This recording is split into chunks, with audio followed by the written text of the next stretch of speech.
driving to Caloocan. And we're in, where are we? C5. C5.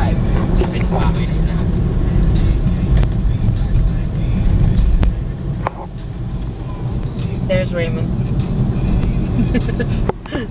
There's me. Pag nakita na nilulok yan, tapos tayo. Hindi. Yan.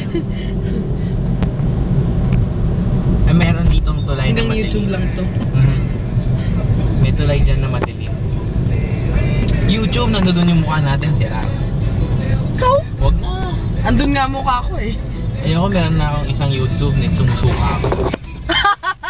Nice. Kalasingan. Yung mga barkada ko. Kasi after, meron pala yun, after effects ng anesthesia, Oo. kasi inom ka, mas mabilis ang tama. Pero 6 shots pa lang ng tequila, lasing na ako. Kasi nga nag-heighten yung ano yung ang tawag nito? Kapag na may drug ka sa katawan, Grabe yun. mas na-heighten yung pag uminom ka. Nice! Sana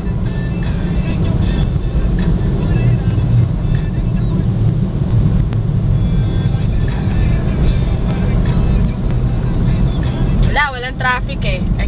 I can't show you the swerving and stuff. Ayan, meron na.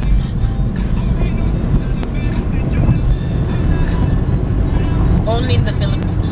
Yep. Such a busy street, yet you're running around 80 kilometers an hour. Yeah.